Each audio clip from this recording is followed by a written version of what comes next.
বন্দে পুরুষোত্তমম। আপনাদের প্রতি প্রত্যেককে জানাই রানন্দিত জয় গুরু। শুরু করছি আজকের ইষ্ট প্রসঙ্গ। এক দাদার উদ্দেশ্যে পরম পূজ্যপাদ শ্রী শ্রী আচার্যদেব বললেন, আমাদের জীবনে কেউ কখনো চিরস্থায়ীভাবে থাকে না। শুরু থেকে শেষ পর্যন্ত একমাত্র তিনি শ্রী শ্রী ঠাকুর থাকেন। আমি অসুস্থ, আমার পাশে তিনি আছেন। আমি খাবার খাচ্ছি, স্নান করছি, বাথরুমে যাচ্ছি, তিনি আছেন। আরেক দাদার উদ্দেশ্যে বললেন, আমরা ঠাকুরকে টাকা দেব কেন? বাবা মাকে টাকা দিতে তো আমরা বলি না, আমরা টাকা দেব কেন? আজ জন্ম নিলেও টাকা পয়সা লাগে, মরলেও টাকা পয়সা লাগে, সব কিছুতেই টাকা পয়সা লাগে। তাহলে আমি আমার ঠাকুরকে দেব না কেন?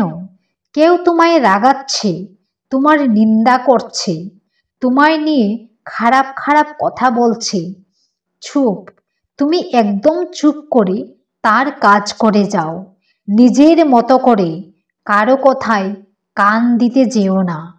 তিনি আরও বললেন, প্রত্যেকবার হয়তো তোর সাথে কথা বলা সম্ভব হবে না। এখানে আসবি, ঘোরাঘুরি করবি, নতুন নতুন মানুষের সাথে কথা বলবি, আনন্দ উপভোগ করবি, আর এখান থেকে কিছু শিখে না যেতে পারলে আর কোথাও পারবি না। তারপর তিনি হাসতে হাসতে এক মাকে জিজ্ঞেস করলেন, ঝগড়া হয় এখন স্বামীর সাথে? উক্ত মা, আজ্ঞে না, এখন আর হয় না। শ্রী শ্রী আচার্যদেব, খুব ভালো, ভালোবাসাটা আসল কথা। আমার বউ আমার সেবা যত্ন করে না, তবুও তাকে ভালোবাসি।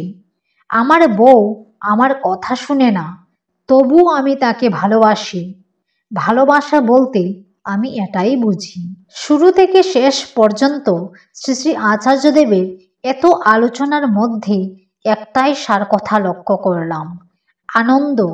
যখন যা হবে সব সময় আনন্দের সাথে উপভোগ করতে বললেন, সব সময় আনন্দে থাকার কথা বললেন।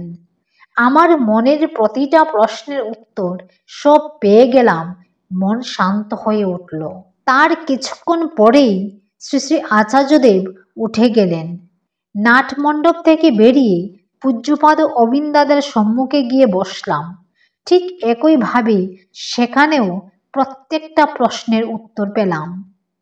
মন সম্পূর্ণ রূপে শান্ত হলো।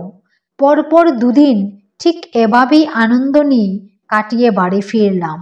তাই যখনই আপনাদের মনে হবে পাশে কেউ নেই, মানসিকভাবে ভেঙে পড়েছেন, শারীরিক রোগে ভুগছেন, অবসাদগ্রস্ত হয়ে পড়েছেন, চলে যান ঠাকুর বাড়ি, ঘুরে আসুন, ঠাকুর দর্শন, প্রণাম, আচার্য সঙ্গ, পূজ্যপাদ অবিন্দাদার সঙ্গ করে আসুন।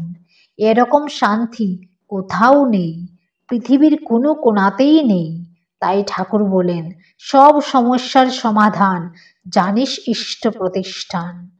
জয় গুরু। লিখেছেন নির্মাল্য চৌধুরী দাদা।